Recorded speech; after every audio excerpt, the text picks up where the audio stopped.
Madhav. But otherwise, with every passing birthday that is there, if the person is not practicing bhakti, Srimad Bhagavatam says, Ayur Harati Vai Pumsam Udyan Astancha Yanasa.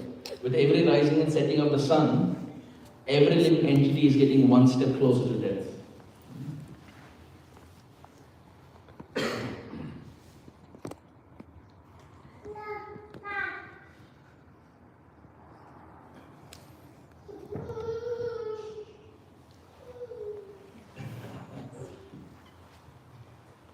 Srimad Bhagavatam says, Ayur Harati Vai Pumsam. The lifespan that is there, Harati, with every rising and setting of the sun. Of course, it's a different thing, you don't find a lot of sun here. But still, wherever you find, it's a little funny, like when you go to places like Texas and they come up to us and say, Prabhuji, today was a very rainy day. And we start laughing at them. You don't know what rain is. The rain that you all think, Texas ka barish ka, Seattle ka barish ka. So, only if they come here and experience what really rain is, then their definition will change. But the fact of the matter is, Bhagavatam says, with every rising and setting of the sun, the person is going closer to two things. Either one. Either he is getting closer to death or Yamaraj, or he is getting closer to Krishna. The choice is the living entities. Even when the devotee dies, it externally seems the devotee is dying, but in reality the devotee is actually going back to Krishna. Srila Prabhupada gives this example that it is the same mouth of the lion, but for the deer it is death. For the lion cub it is protection. Similarly, death is like the jaws of crocodile or the mouth of a lion. For a non-devotee who is not practicing, who is engaged in every activity except Krishna, then that is death. That is painful. The Padma Purana explains how painful is death. Death is equivalent to 40,000 scorpions biting at the same time. That is how painful death is. So for those who say that अंत काल में भक्ति कर लेंगे, बचपन में नहीं किए, अभी तो मजा करने का समय है, अंत में भक्ति कर लेंगे, it never happens because with that much pain, it's very difficult.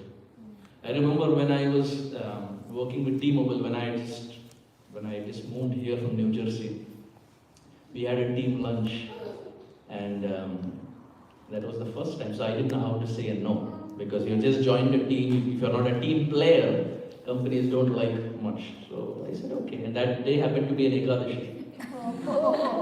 So now you can imagine, in one side I'm juggling my spirituality, another side I'm juggling my first job, and I don't know how to do it. So I said okay, and we went.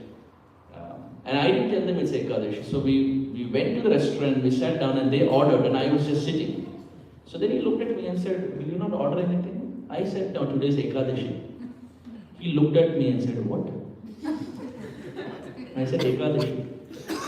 He looked at his colleague.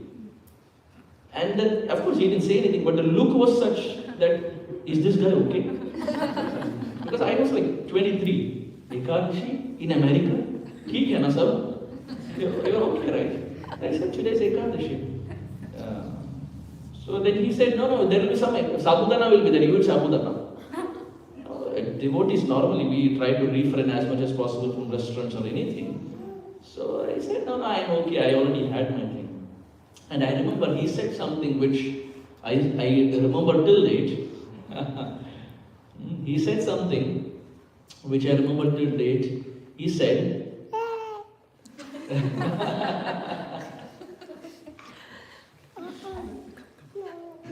children are very sweet. So he said, he looked at me, and when he got to know I'm following Ekadashi and I'm not going to eat in a restaurant for a team lunch, he told me, he was from Hyderabad. So in his typical Hyderabadi Hindi, he said, ये तो ऐश करने का समय है. ये तो ऐश करने का समय कहाँ है भक्ति और भक्ति बुढ़ापे के लिए. This is exactly what he said. भक्ति बुढ़ापे के लिए ये ऐश करने का समय है. Of course, at that time I didn't tell him anything because I had just joined the team and I wanted to make sure at least there is some rapport before we start our Om Namo Bhagavate Vasudevaya. So of course, after that he happened to get some other job or other roles, or we didn't meet, but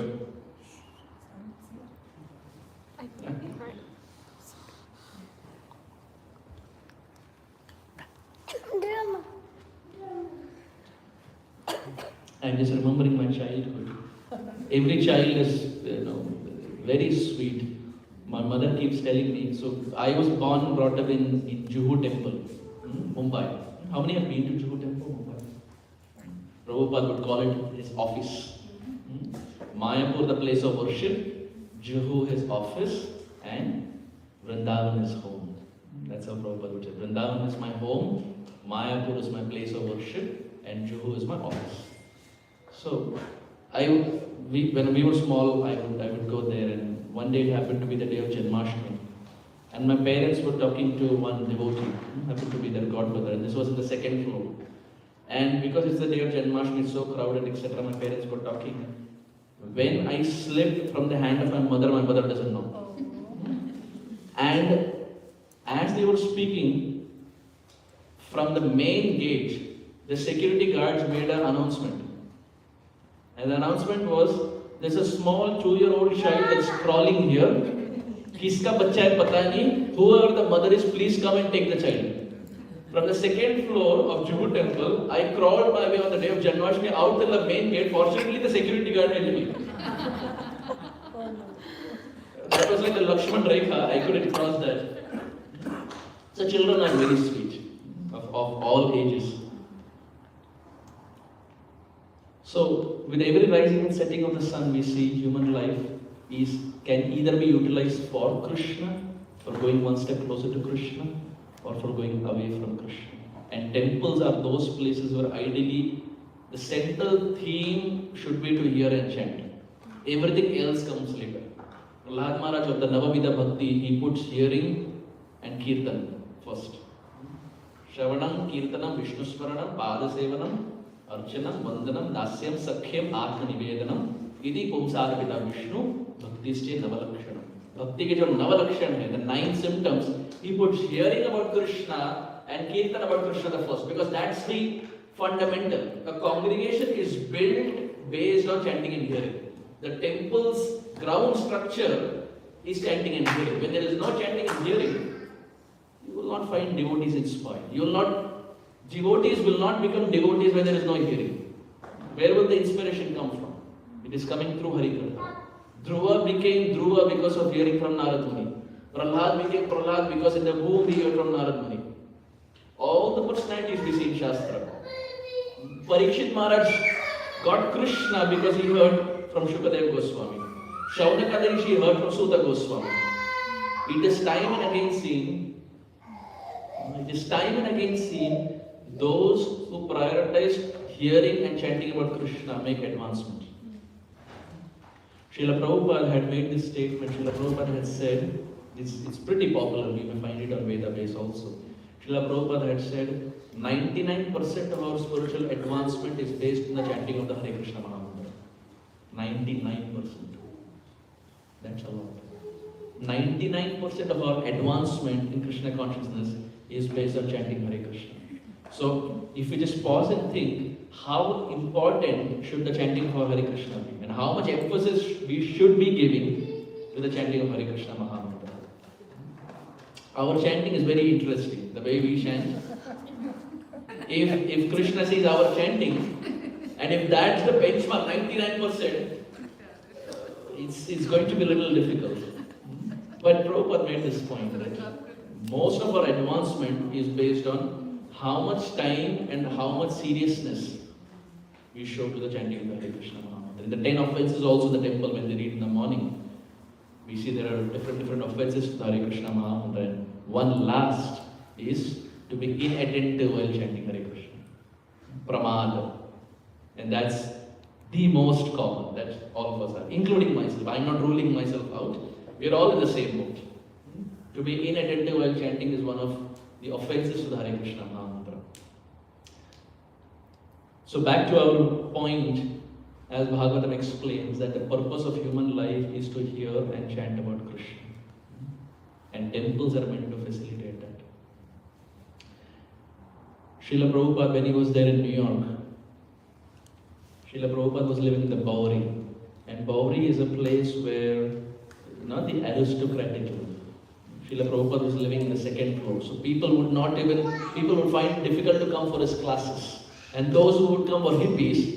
And even in those who would come, it was very difficult because it was in the second floor and it's not a place where the aristocratic people live. So Prabhupada told Mukunda Maharaj, why don't you find a place for me where I can speak and chant about Krishna? So Mukunda Maharaj said, okay.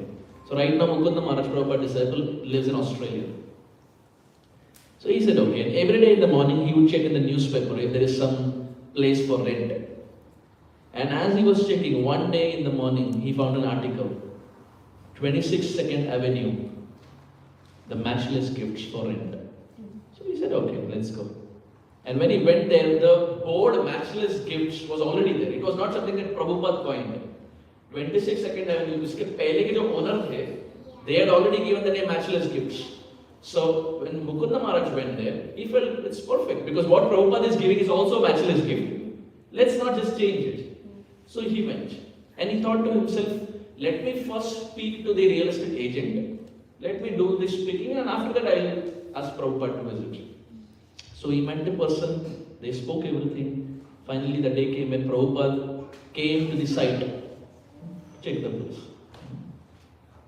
Like when we were doing the tour, Prabhuji was saying that Prabhuji and Mataji saw the place and they were a little doubtful whether this is going to be the place or some other place. And when His Holiness Hari Vilas Maharaj came in, Prabhuji was saying that he came and he was like, this is the place.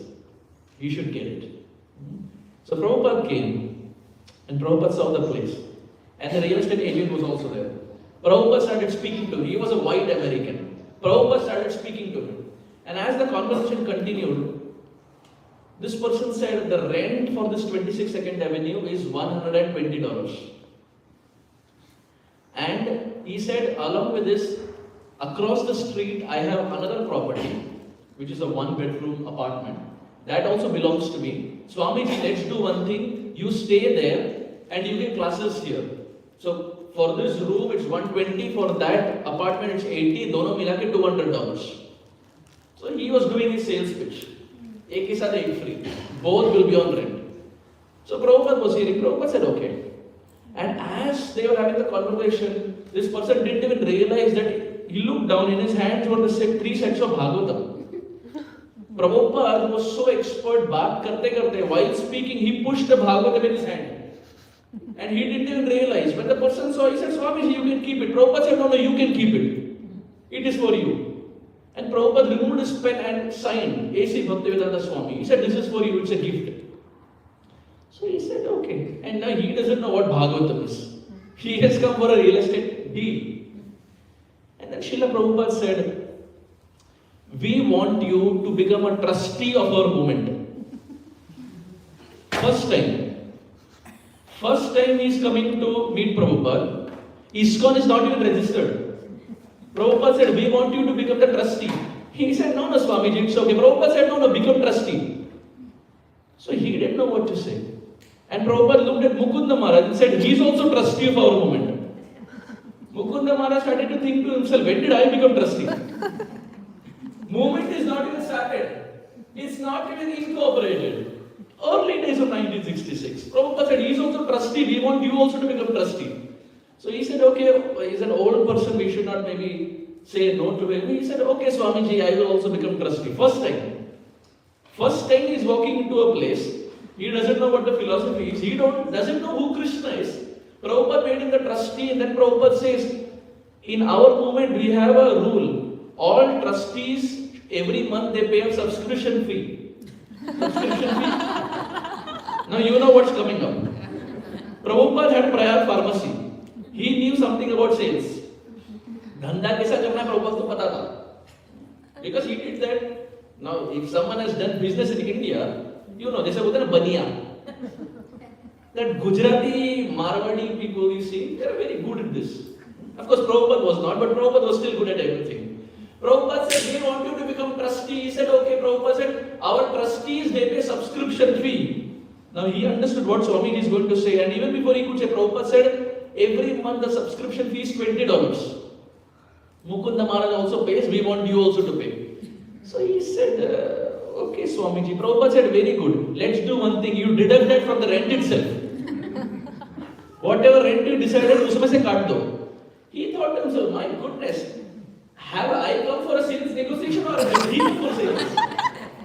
And Prabhupada very easily, swiftly convinced him. And for $180, they settled the deal, and that's how Prabhupada got 26 Second Avenue for rent. Srila Prabhupada ki Jai. Yeah, it's worthwhile that we are discussing about Prabhupada because tomorrow Srila Prabhupada's disappearance.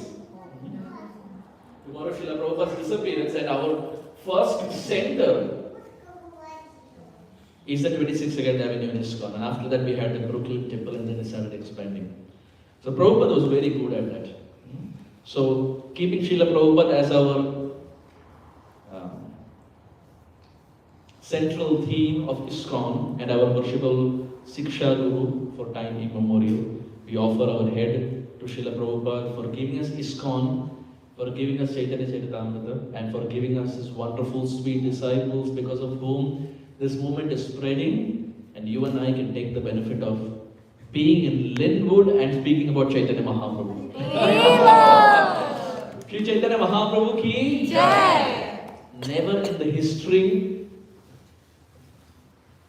was Chaitanya Mahaprabhu's glories or Bhagavad Gita or Bhagavatam spoken in places like Bothell or Lynnwood or even America.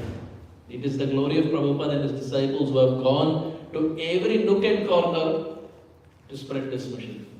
Prithivite achi jadi nagaradi gram sarvatra prachar hoye mora naam. Mahaprabhu's prophecy that he made 500 years ago that in every town and village, including Lynnwood, now it is always Harivilas Maharaj who has fulfilled it, right? So we offer our heart and extremely we offer our gratitude to all these personalities because of whom we can hear and chant. I just wanted to pay my respects because on the day of opening we were not here, but I saw the videos in Purushottam, but I am very, very happy to be here. So I just wanted to thank all of you all for all your efforts, all the devotees of Bothell, now Lynnwood. All this while we were saying, programs kahan par hai? Bothell mein hai. Bothell devotees.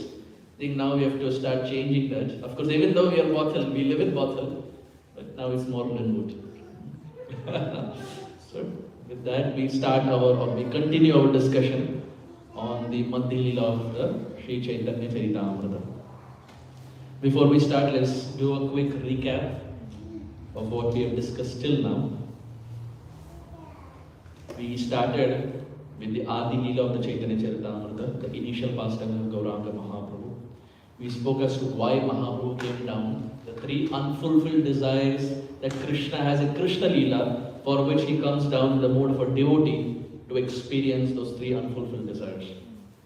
We spoke about who the Panchatattva are, Panchatattvatmakam Krishnam Bhakta Rupa Swarupakam Bhaktavataram Bhaktakyam Namami Bhakta Shaktikam. Who are these five personalities? We spoke about the baby pastimes of Nimai, how he would play with the puppy, how he would play with the snake. He is the Supreme Lord. For him, snake is not different from Ananta. One and the same personality. And Mahaprabhu is not different from the Supreme Lord Vishnu. We also spoke as to what were the reasons why the Supreme Lord desired to take sannyas. The Adi Leela ends with this theme of Chaitanya Mahaprabhu taking sannyas. Why? So that with this shift of ashram from grahastha to sannyasi, Chaitanya Mahaprabhu will be able to target all sections of the audience and preach the message of Harinam Sankirtan far and wide. Then we switched our discussion to Madhya Leela, which is the middle part of Mahaprabhu's pastimes. Mahaprabhu lived in this world for 48 years. First 24 years as a grahastha, first getting married to Lakshmi Priya, then gets married to Vishnu Priya. At the age of 24, Chaitanya Mahaprabhu takes sannyas. At the age of 24, at an age where children are looking for job, they are looking for stability in life, Chaitanya Mahaprabhu is taking sannyas. And if you think 24 is early, Srila Jayapataka Maharaj took sannyas at the age of 20. When I heard it, I was amazed. Mahaprabhu at 24 is amazing. Srila Jayapataka Maharaj took sannyas when he was 19-20. And it's been more than 50 years that Srila Jayapataka Maharaj is still a sannyasi. 50. We are not saying 50 years of practicing Krishna consciousness. 50 years of being sannyas and then practicing Krishna consciousness.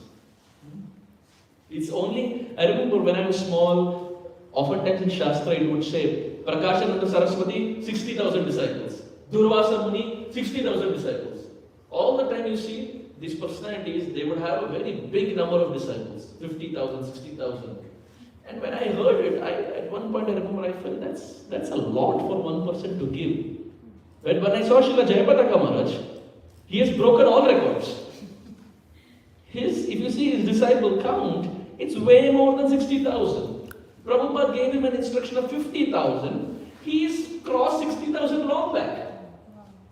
And he still continues. His body is fragile, but his heart is still bleeding to accept anyone and everyone. Srila Jayapataka Maharaj, when he was there in Chennai hospital, he's gone through multiple transplants, liver transplant, kidney transplant, he had a skin cancer. So he was there in Chennai hospital, he was admitted. And he was in a state where doctors had not told him to speak. So they had given a small digital kind of board in front of him, and with a stylus, he would kind of write whatever he wants. And his servant was Mahavaraha Prabhu. So he would see, and whatever Maharaj wanted, he would give. So the nurse would come every day to take care of Srila Jayapataka Maharaj. One day Srila Jayapataka Maharaj wrote, "Why does she not have Kantimala on her neck?" Mahavara Prabhu said, "Gurudev, because she is not devotee." Why she is not devotee? She is not devotee. Srila Jayapataka Maharaj said, "Bring Kantimala, bring beads, I will initiate her right now." She didn't even ask for it. She doesn't know what initiation is. No ITC. No temple recommendation. Srila Jayapataka Maharaj said, "Bring Kanti, bring beads, I will initiate her right away." He was there in a hospital bed. That is Srila Jayapataka Maharaj. One day Srila Jayapataka Maharaj was walking in Mayapur temple. From the other side, one person was walking, so he offered obeisances. Srila Jayapataka Maharaj looked at him and said, "Do you want initiation? I will give you initiation right now."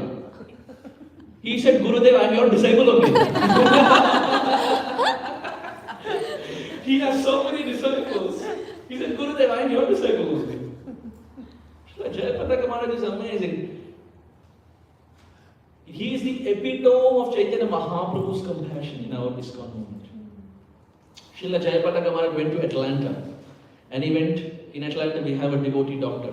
His name is Adi Kadadhar Prabhu, his disciple of Srila Radhanath Swami Maharaj. So Srila Jayapataka Maharaj went to him, to his clinic. And as Maharaj was talking, Maharaj asked him, "What kind of people come to your clinic?" So he said he was a geriatrician. So geriatricians are those who treat people over the age of 60. Pediatrician is bache log. Geriatricians are 60 plus. So he is a geriatrician, Adi Kadadhar Prabhu. So he said, "Maharaj, geriatrician, being a geriatrician, 60 plus people come, and we have people of different race. Hispanics come, whites, and Indians, and blacks, everyone come." So then Srila Jayapataka Maharaj said, "What do you do for preaching?" So he said, "Maharaj, this is clinic, and we cannot directly preach because medical grounds, or they also have their rules, we cannot directly preach." Srila Jayapataka Maharaj said, "You can do one thing. Every patient who comes, do a coordination exercise for them." So Adi Kadadhar Prabhu said, "What is the coordination exercise?" Jayapataka Maharaj said, "Very easy. Whenever the person comes, because in America most times, those who are 60 plus or whatever, they are coming in well-dressed attire, suit, nice coat, tie, etc. So Srila Jayapataka Maharaj said, whenever these people come, tell them you have to do a coordination exercise. What is the coordination exercise? Ask them to take their index finger and touch themselves. Touch themselves and touch the knee, then touch themselves. Knee, mine. Knee, mine. Knee, mine. Tell them it's a coordination exercise. Because you are a doctor, they will trust you. Tell them it's coordination exercise. I want to see whether everything is okay. Knee, mine. knee, my, knee, my. Once this is done, then change. Because they're wearing tie, knee, tie, knee, tie, knee, tie, knee, my, knee, tie, knee, my. That's Chaitanya. And the devotee still does it. Every person who comes to his clinic, whatever the symptom is, they have to do coordination exercise. जो भी problem लेके आओ, भगवान का नाम तो लेना ही पड़ेगा. Me, my, me, thigh. Me, my, me, thigh. There's a lot of advantages of being a doctor because that's Srila Jayapataka Maharaj. Going to the extent where you want to make everyone a devotee, you want everyone to chant the names of the Supreme Lord. Because the person may or may not know what he is getting, but the devotee knows that when the tongue is utilized in the service of Krishna, even once the person chants, Vyakti ka uddhar nishchit hai. Once also the person chants the name of Krishna. In the pastime of Ajamil we see, we all know the story of Ajamil. In the story of Ajamil, when the Yamadutas come and the Vishnudutas come, it's a tug of war that goes between both of them. Who will take Ajamil? Imagine Ajamil's predicament. In the time of death, one person is saying, he will take, another person is saying, no, I will take. He is, poor guy is pulled in both directions. Srila Gauragovinda Maharaj would say, there were 3 Yamadutas and there were 4 Vishnudutas.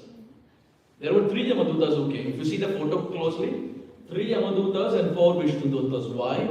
3 Yamadutas because Ajamil did mistakes or he sinned through karmana manasa vacha.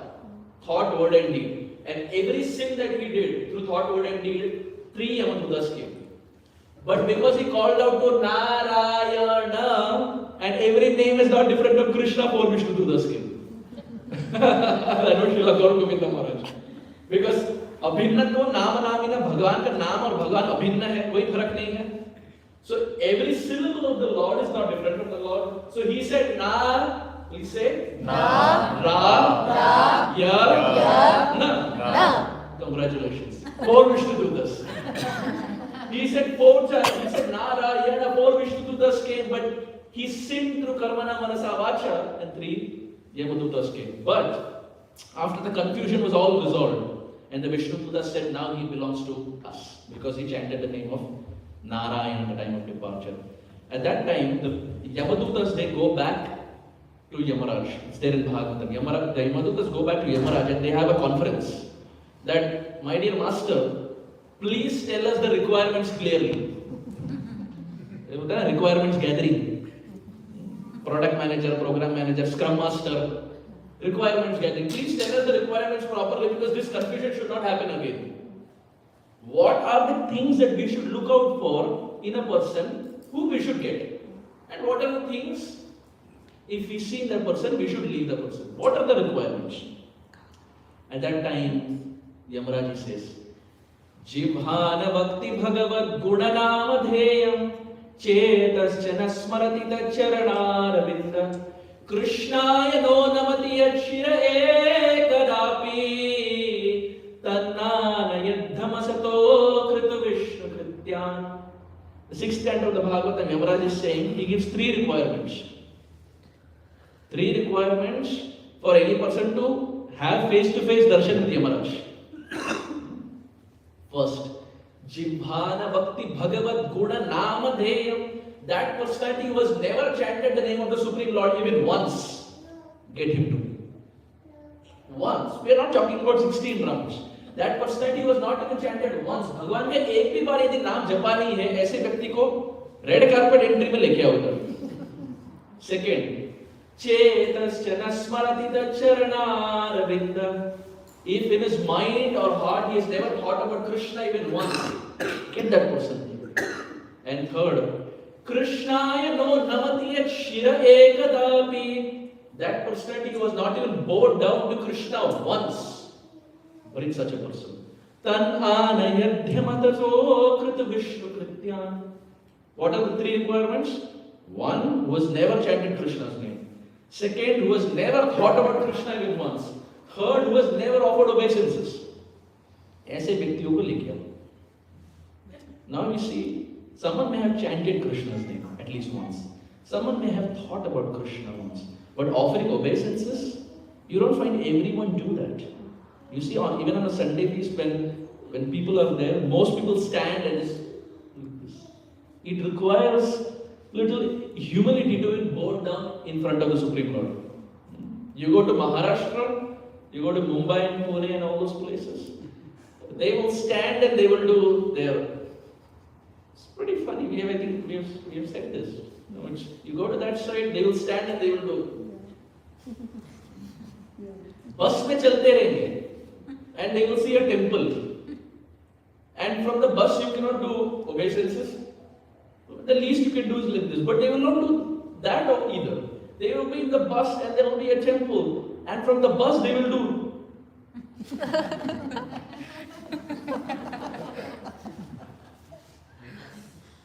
Good Rupa Goswami didn't see it. He wrote Bhakti Rasamrita Sindhu and Gopal Bhatta Goswami wrote about Shatkriya Sardipika as to how to offer obeisances. If they had seen this,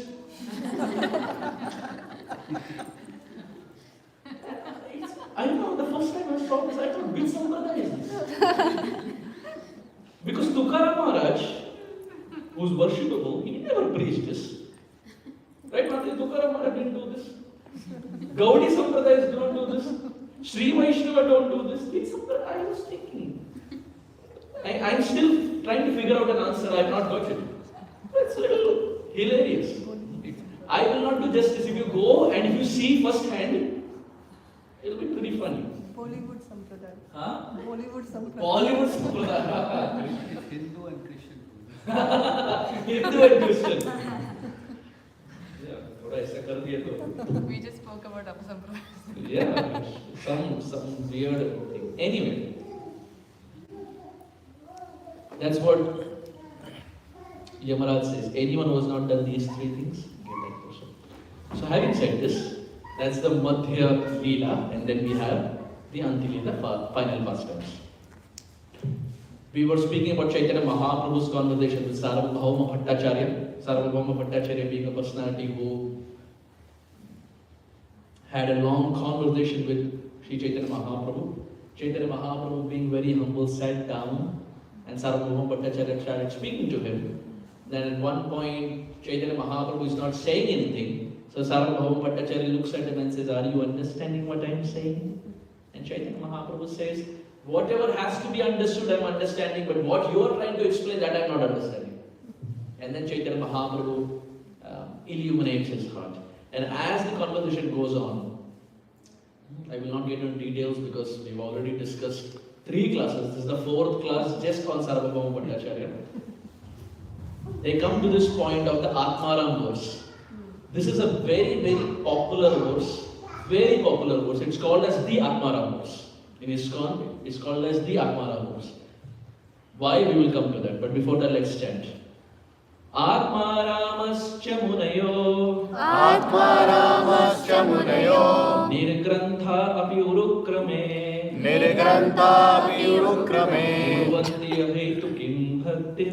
Kuruvanti ahetu kim bhaktim Ittam bhuta guno hari.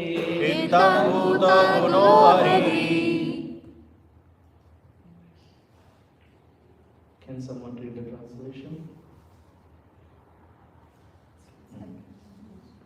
Anyone with a loud voice? It happened at the same time. Those who are self-satisfied and unattracted by external material desire are also attracted to the loving service of Sri Krishna, whose qualities are transcendental and whose activities are wonderful. Hari, the personality of Godhead, is called Krishna because he has such transcendentally attractive features. So, this verse, you see, for Prabhupada's purport, this is the famous Atmaram verse. So it is called as the Atmaram verse. It is coming from Bhagavatam, Canto 1, Chapter 7, Text 10. What is the context here? This verse is spoken by Suta Goswami in Srimad Bhagavatam to Shaunaka the Rishi. Chaitanya Mahaprabhu speaking that verse. Essentially, if you see, the verse mentions that even those who do not have any material desires, even those personalities who do not have any material connections or affinity, etc., even those people get attracted to Krishna. Even those people get attracted to bhakti. Even those people get attracted to the process of getting connected to Krishna. Even those who have no material desires, ऐसे व्यक्ति भी reach जाते हैं प्रभु के भक्ति में. That's the understanding. Now, why is it called the famous Atmaram? What's so famous or what's so popular about this? The understanding is, in later part of Chaitanya Charitamrita and Madhya Leela, Mahaprabhu will speak the same words. And in that conversation, Chaitanya Mahaprabhu gives a few explanations to this verse. इस श्लोक के कुछ explanation Chaitanya Mahaprabhu देखते हैं आगे चलकर. Can you just take a guess how many explanations Chaitanya Mahaprabhu would have given? Some random numbers you can think of. Let's pretend you didn't hear it. How many explanations? 4. 4. Okay, thank you. Anyone else? वहाँ सबने सुन लिया. Okay, Mahaprabhu gives 61 explanations. 61 explanations to one verse. Mahaprabhu. एक श्लोक के 61 explanations Mahaprabhu gives. And how Mahaprabhu does wordplay? He explains the words. He explains Atmaram, then Munayo, Nirgrantha, Gurukrama, etc.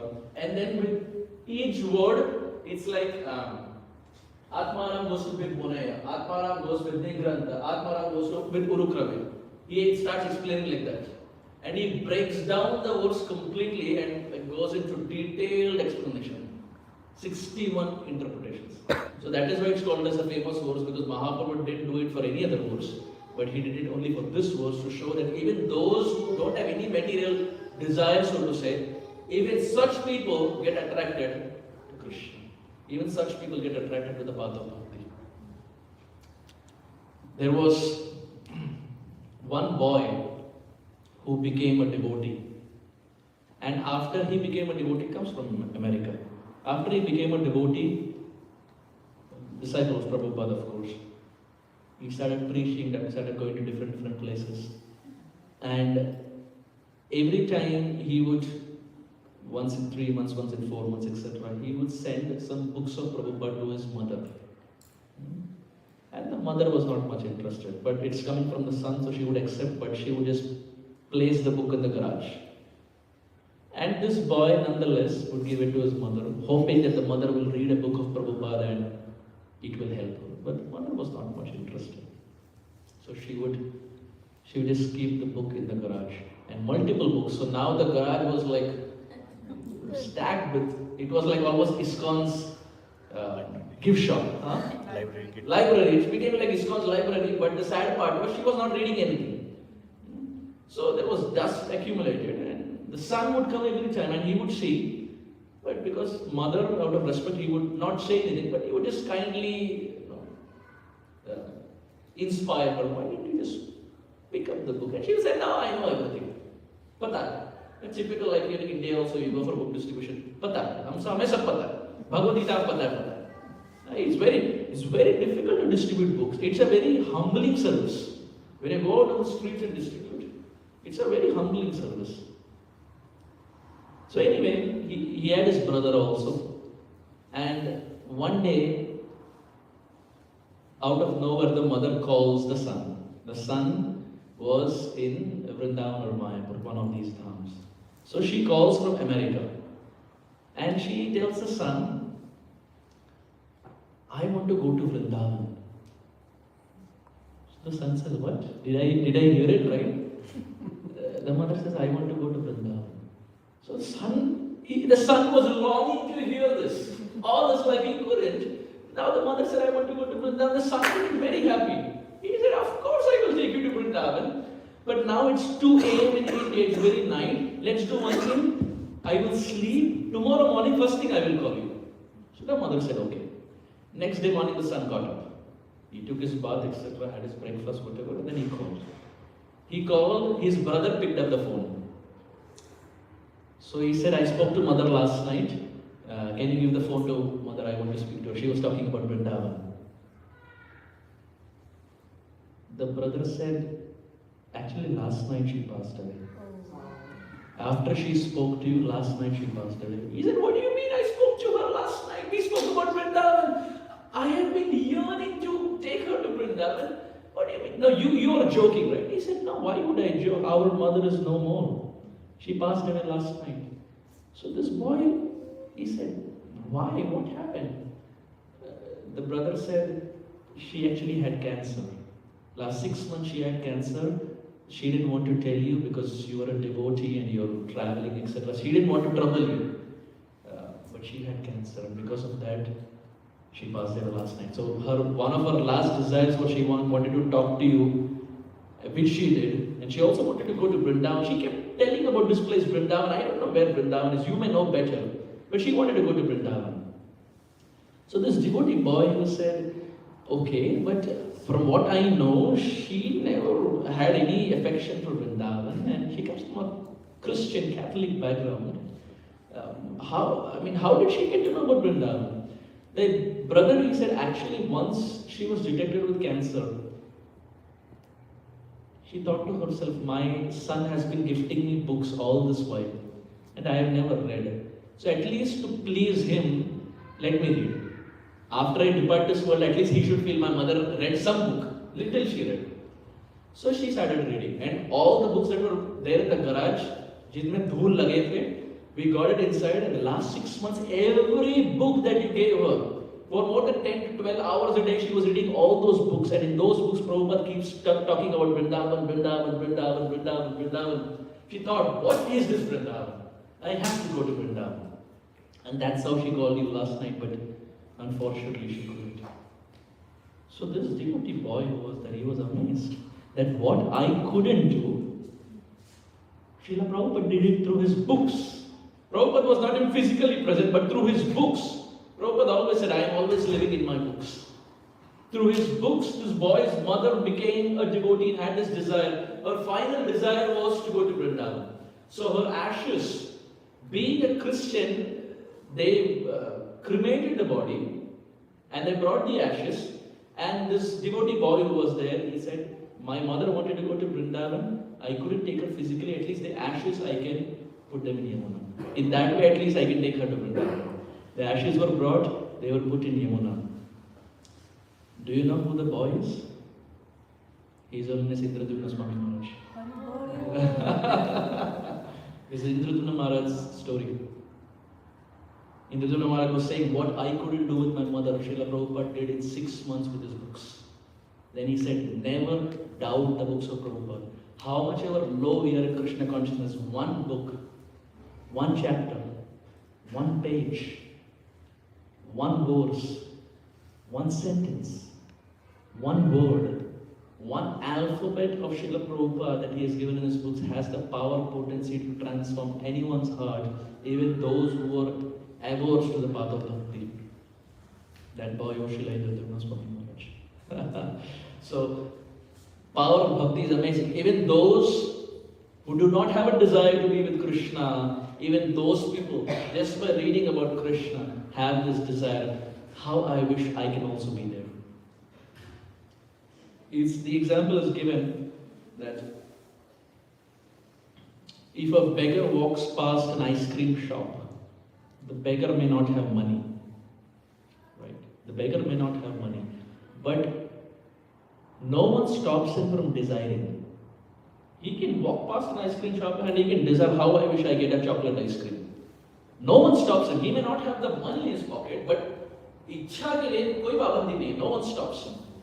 Similarly, the point is, we may not have qualification for Vrindavan. We may not have qualification to get Krishna. But no one stops us from desiring to get Krishna. No one stops us from desiring to go to Vrindavan. No one stops us from desiring to live in Vrindavan, and so on and so forth. There is no end to desires, spiritual desires. We may not have qualification, but desire mein koi galti nahi hai. These are spiritual desires. So Chaitanya Mahaprabhu here, he says, even those who don't have any desire or any material desire, when they hear about Krishna, even those people lose their heart and have this one-pointed desire that they want to worship Krishna and be with Krishna. Atma Ramascha Munayo. In this was a nice article I came across. It came in Dandavats. There's a website Dandavats. So in Poland there were two people who were thieves. They would do break-in basically. घर में आके चोरी करते थे. Whenever the house owner would not be there, they would break in and they would steal and they would run away. Two brothers. And they have done it in probably so many houses and they were never caught. And then they come to one house. And they enter the house and they start to search for what to steal. And lo and behold, the owner parks the car in the driveway. So they understand their game is up. They have to leave because the owner is right there. So they decide to run away. So one person leaves, one brother leaves. Another brother thinks, "Itna aayenge, kuch to lena padega. Otherwise our record is little smashed. Itna aa gaya, something we should steal." So there was a book lying. He picked up the book and left. And then they sat in the car. When they sat in the car, the other brother said, "What did you steal?" He said, "I stole a book." The other brother said, "Are you okay? ठीक है ना सब? इतना time हम सोना वोना चुराए, we all this time we stole gold, now you are stealing book? From there you came here?" No, he said, no, I like to read books. अरे बाबा, you like to read books, okay, but going to a house and stealing book, सब ठीक है ना? It's almost like my T-Mobile. You're okay, right? The way person will judge me. This person said, no, I mean other places we steal. Here we didn't have time, I stole a book. They went home. And he was fond of reading. So he went home and started reading. It happened to be Prabhupada's Bhagavad Gita as it is. Now you know what's coming. एक बार पढ़ लिए गौर प्रेमानंदे. एक बार प्रभुपाद जी का पुस्तक हाथ लग गया, it's very difficult to not become a devotee. You have to be really hard-hearted to not become a devotee. He starts reading Prabhupada's Bhagavad Gita as it is. 6 months down the line, both brothers initiated. Now both are serving in ISKCON Sydney temple. It was an article in Dandavats. I can share if someone wants. I can share. How did they understand it? Huh? How did he understand by himself the Gita? It's so hard. No, he would have read. No, I don't know the details, but he would have read, and then Prabhupada would have said somewhere you should have a spiritual master. पीछे ISKCON कुछ address होगा. That's how we also join, right? Like पूछ के इधर को जाएंगे, पता चल जाएगा. So those details I may not know, but that's what Dandavats said. Amazing. I think it's the quest. It's the quest. That's how we all join, right? At some point there's some curiosity. दो चार जन को पूछेंगे, पता चलेगा इधर चल रहा है. So now both are practicing devotees in Sydney temples. Prior to this, their track record was breaking. But Krishna broke into their heart. They knew stealing. Krishna showed them what real stealing of the heart is. Vraje prasedham navadika choram gopangananam chadukula choram areka janmar jita papachoram choragraganyam purusham namami. Krishna is an amazing thief. He not just steals butter. Those things are symbolic. But the real purpose is he steals hearts. If he didn't steal heart, we would not be sitting here. He has also stolen our heart, right? So they knew something about stealing. Krishna showed them. Beta hota hai, baap. And now they are both in our ISKCON Sydney, Australia temple. So even those who don't have any desire, even they develop a desire to serve Krishna.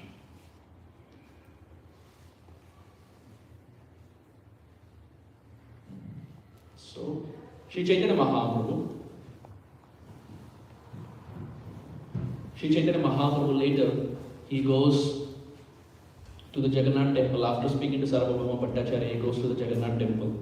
And after going to the Jagannath temple, he takes darshan of Jagannath. And the pujari who is there, the pujari gives Sri Chaitanya Mahaprabhu a garland and some prasad of Jagannath. And Chaitanya Mahaprabhu ties it to his sannyas cloth and comes to meet Sarvabhauma Bhattacharya in the morning. Sarvabhauma Bhattacharya is just getting up in the morning. It was sunrise and Mahaprabhu has already gotten up, snan ho gaya, darshan ho gaya, haath mein prasad mil gaya. Sarvabhauma Bhattacharya is just getting up. It's not that Sarvabhauma Bhattacharya would get up late. Mahaprabhu would get up early. Mahaprabhu would get up early. So he looked at Chaitanya Mahaprabhu and looking at Mahaprabhu, Sarvabhauma Bhattacharya says, Krishna, Krishna. And Chaitanya Mahaprabhu becomes very happy because here was a person who was very rebellious, who was very argumentative. And now the heart has softened so much that looking at Mahaprabhu is saying, Krishna, Krishna. So Chaitanya Mahaprabhu brings in prasad.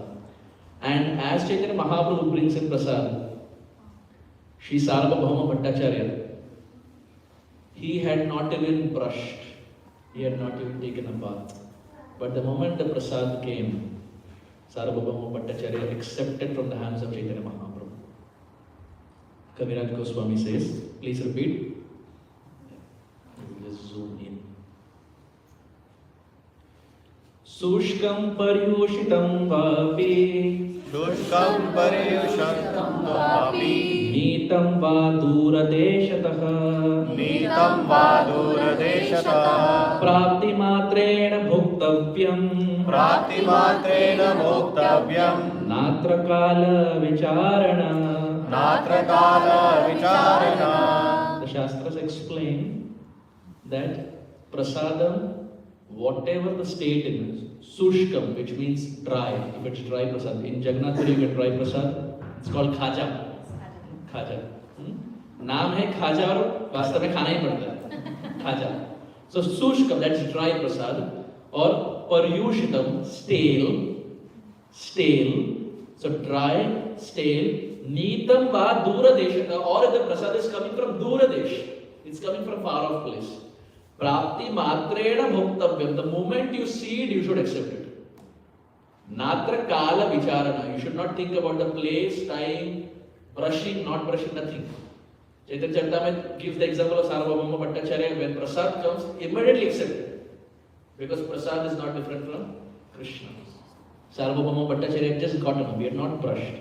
But he accepted. Prabhupada explains that Kaviraj Goswami also makes this point. Shushkam paryushitam vapi, nitam va duradeshataha, prapti matrena bhoktavyam, natra kala vicharana. No kala vicharana, no vicharana of time, place, circumstance, whether it's dry, whether it's stale, whatever it is, one should accept at least little, because it is not different from the Supreme Lord. We see that I was recently hearing, you're talking about prasad, I was recently hearing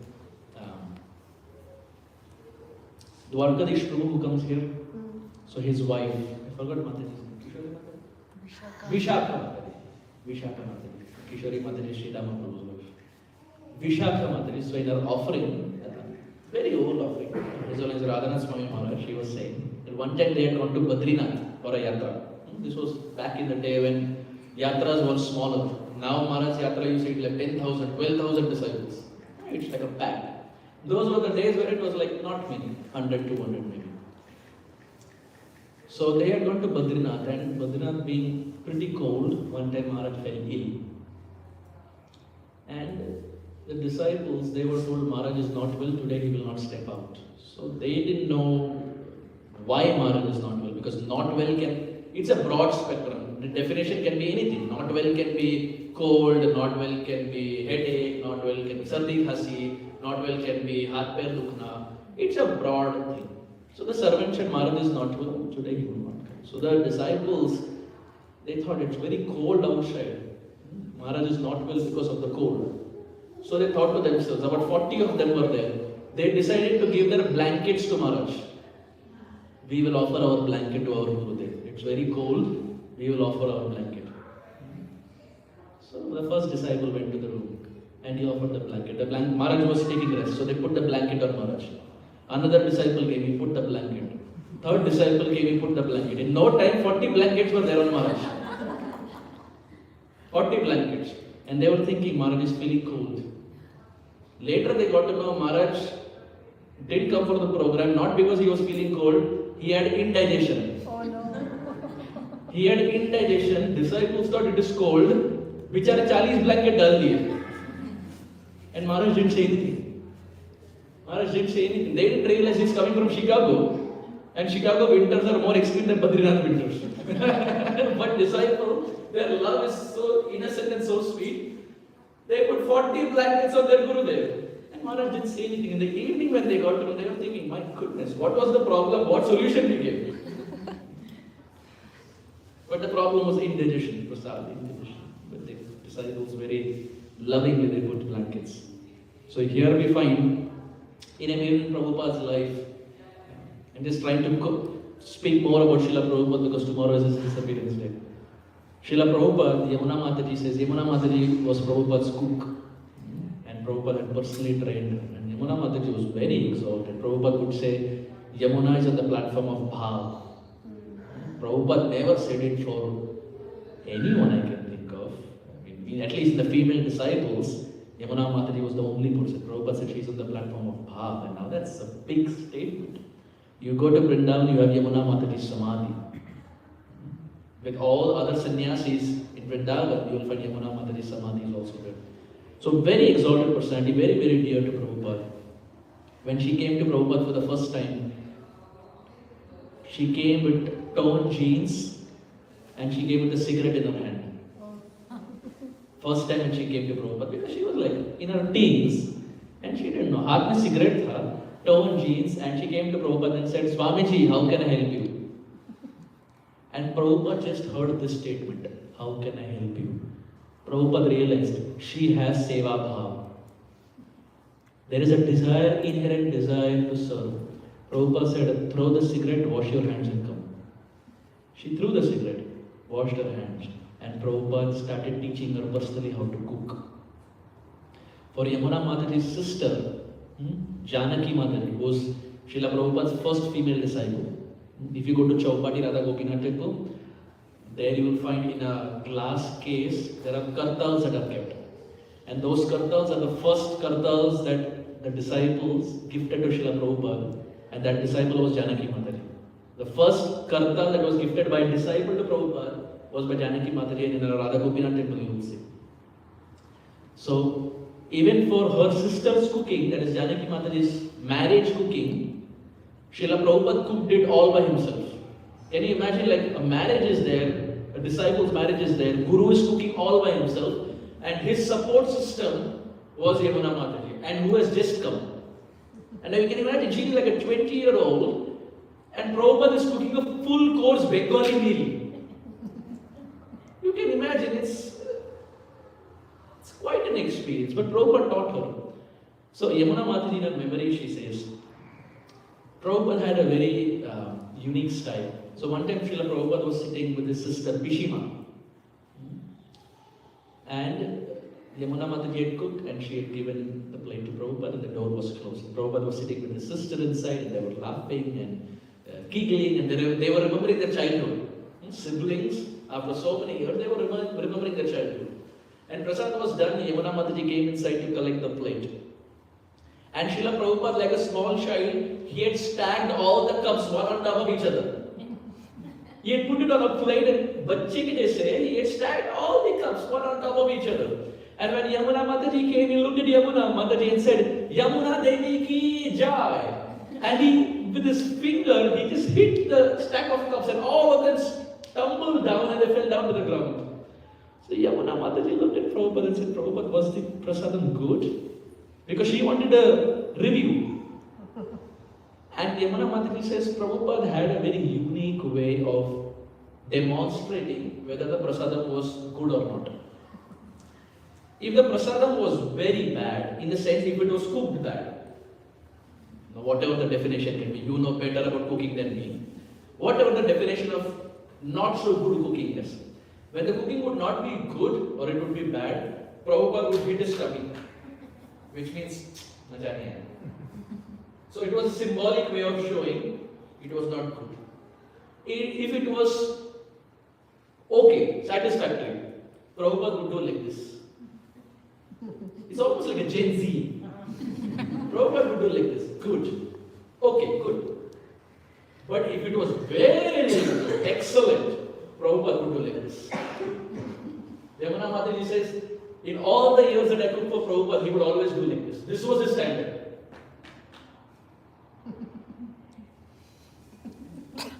I remember one time we had Rasavati Mataji's, many years back, 4-5 years back, we had Rasavati Mataji's birthday celebration, and you know how many devotees turn up for our birthday. It's like an event in our temple. So, and you know, she and Prasad are like inseparable. Like, you cannot keep one out of the other. So I remember, so in that offering that devotees were speaking, I said this. And I looked at Mataji and said, Mataji, all these years, whatever you have cooked, it has always been like this. And believe me or not, after that, for the next 30-40 minutes, all the devotees who looked at Rasavati Mataji, they were doing like this. And for a newcomer who came to the temple, they were thinking, my goodness, which sampradaya is this? All devotees are doing like this. So Yamuna Mataji says, when Prabhupada, with his finger, when he hit the cups and all of them fell, I asked Prabhupada, was it good? And Prabhupada looked at me and he did like this. So Yamuna Mataji says, when he said Yamuna Devi ki jai, I looked at Prabhupada and said, Srila Prabhupada ki jai. And then Srila Prabhupada said, Pishima ki jai. And we went back and forth.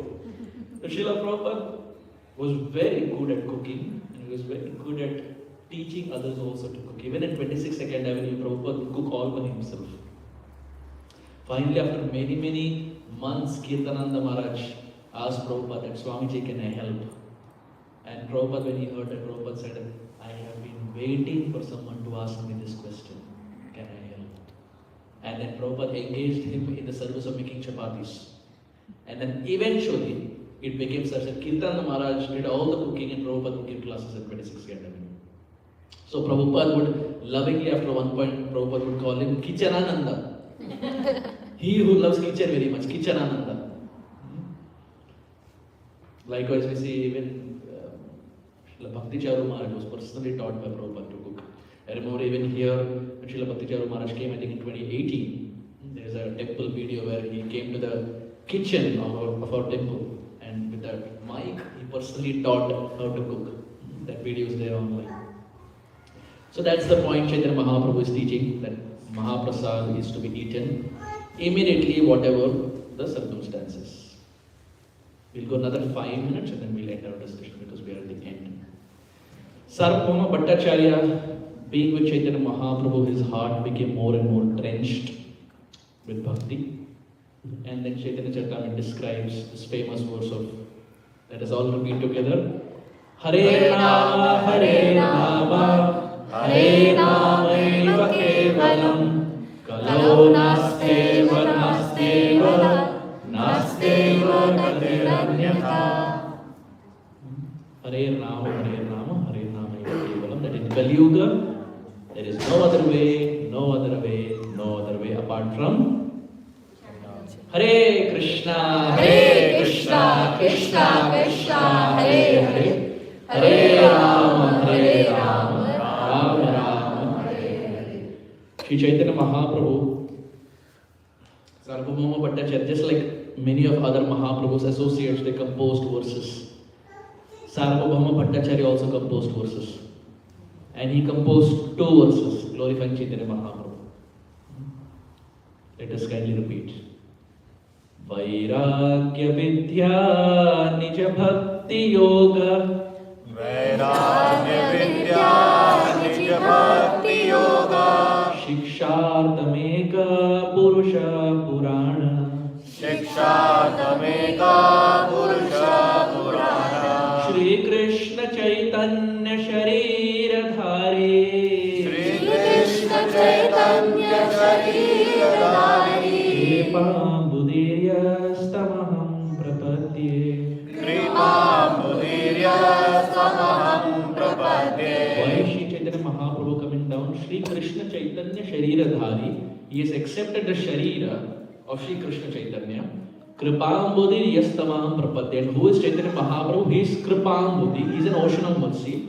But why is he coming down? According to Sarvabhauma Bhattacharya, he writes, Vairagya. First he comes to teach Vairagya. What is Vairagya? Detachment or renunciation. Second, Vidya. Vidya means Knowledge. Third, Nija Bhakti Yoga, devotion of Krishna consciousness. Shikshartam Eka Purusha Purana. With this agenda, the Supreme Lord comes down. Why? 3-point principle: Vairagya, Vidya, and Nija Bhakti Yoga. To teach this to the world, he comes down. But what is his name? Shri Krishna Chaitanya Shariradhari Kripamudiriya Tamaham Prapade. He who is Chaitanya Mahaprabhu, who is an ocean of mercy, comes down to this world for these 3 principles. To teach renunciation or detachment, Vidya, knowledge, and Bhakti. Prema Bhakti, Shuddha Bhakti, pure Bhakti. So for anyone who likes to memorize verses, this is a very good verse to memorize. Srila Prabhupada would also quote this very often. Vairagya Vidya Nija Bhakti Yoga Shikshartam Eka Purusha Purana Shri Krishna Chaitanya Shariradhari Kripamudiriya Tamaham Prapade. Then he composed the second verse. Kindly repeat. Kalanashtam Bhakti Yogam Nijamya Kalanashtam Bhakti Yogam Nijamya Pradushkartum Krishna Chaitanya Nama Pradushkartum Krishna Chaitanya Nama Avirbhutastasya Padarabinde Avirbhutastasya Padarabinde Gadham Liyatam Chitta Bringaha Gadham Liyatam Chitta Bringa. So it's composed by Sarvabhauma Bhattacharya. They are back-to-back verses. Can someone read the translation? Let my consciousness, which is like a honeybee, take shelter of the lotus feet of the Supreme Personality of Godhead, who has just now appeared as Sri Krishna Chaitanya Mahaprabhu to teach the ancient system of devotional service to himself. This system had almost been lost due to the influence of time. This system had been lost. Mahaprabhu was coming to revive. And let my consciousness become Bringa. Bringa means honeybee. Gadham. May my mind fully be dipped in this honey-like sweetness of Krishna consciousness that Chaitanya Mahaprabhu is giving to this world. So again, someone who likes to memorize, these are 2 verses that Sarvabhauma Bhattacharya composed. Finally, Sarvabhauma Bhattacharya recites a verse that Brahmaji recited in Brahmastuti, the famous verse. Please kindly repeat. Tatte nukampam susamikshamano Tatte nukampam susamikshamano Bhunjana evatmakritam vipakam Bhunjana evatmakritam vipakam Ritva papubhir vidadan namaste Ritva papubhir vidadan namaste Jivedayo bhakti pade sadaya bhak Jivetayo bhakti pade sadaya bhak. Did you see a change in the verse? When Brahmaji chanted, the last line was Jivetayo bhakti pade sadaya bhak. Brahmaji says those who are ready to accept all obstacles in life, taking it as the will of the Lord, those people have a rightful heir for mukti. Such people can claim that they have got mukti. Why? Because they have accepted all the torments as Krishna's blessing. Sarvabhauma Bhattacharya removes mukti and puts bhakti. And he says those who accept all the sufferings of this world as Krishna's will, they have the rightful claim to bhakti. They can say that they are actually practicing bhakti. So he increases the notch one higher. Brahmaji says mukti, Sarvabhauma Bhattacharya says bhakti. Jivetayo bhakti pare sadaya. In this way, Sarvabhauma Bhattacharya explains the difference between bhakti and mukti. And finally, this conversation, this epic conversation between Chaitanya Mahaprabhu and Sarvabhauma Bhattacharya that lasted 285 verses, spanning 4 sessions, our 4 sessions, finally ends. In this way, Sarvabhauma Bhattacharya's heart transforms and becomes a heartfelt associate and a devotee of Chaitanya Mahaprabhu. Having said this, I very humbly want to stop here. Thank you very much.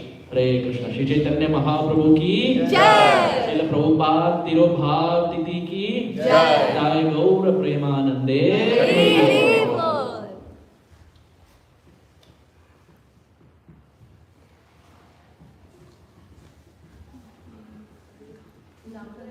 Yes.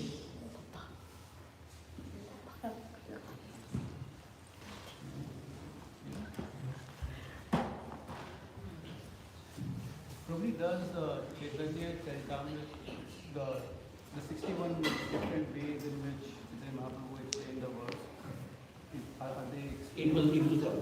But is it explained in the... It is there. It is there and it is not there. But in a sense, it's like the surface is scratched, but not like too much into detail, because then the purport will span like pages after pages. But Prabhupada does bring about that point. Chaitanya Mahaprabhu actually for that 61, he quotes Sridhar Swami. He quotes I think Vallabhacharya ji. He quotes a few personalities. Mahaprabhu, like an amalgamation, he takes a few prominent acharyas and with their help, and of course Mahaprabhu's bhav, of course, he presents the 61. It's famous for that reason, 61 explanations. Okay. We'll do a little kirtan and then we'll end.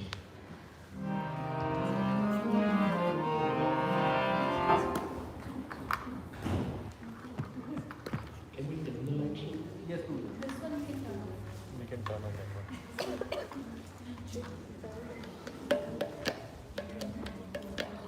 Oh my gosh.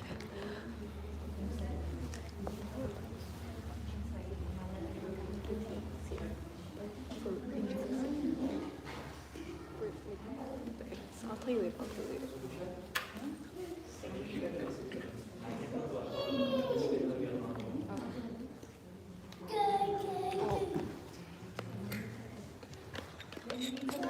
Put it on.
प्रेमकास्तं सदा वृत्तिमन्दे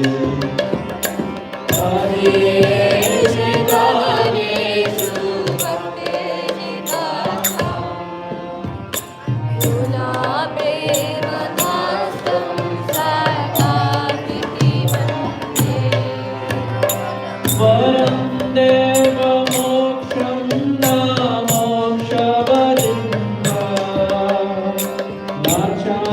चान्यामृणेहं वरे सदा मेधा वरं देव मोक्षं न मोक्षवदिं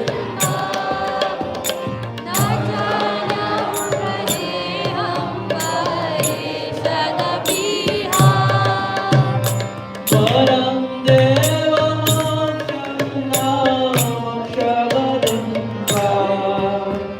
न चान्यामृणेहं वरे सदा मेधा परं देव मोक्षं न मोक्षवदिं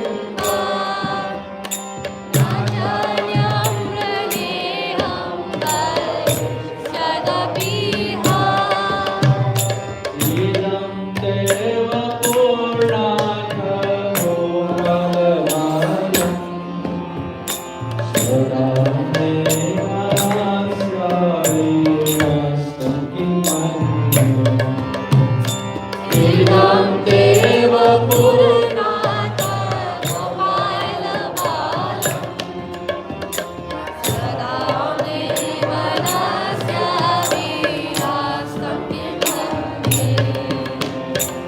इदं देवोऽहं भोजम् अद्यन्तनीले इदं पुण्यफलैस्निग्धरक्तिश्च भोग्या इदं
Sakha prema bhakti Sakha me prayacha Namo Shri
Shri Radha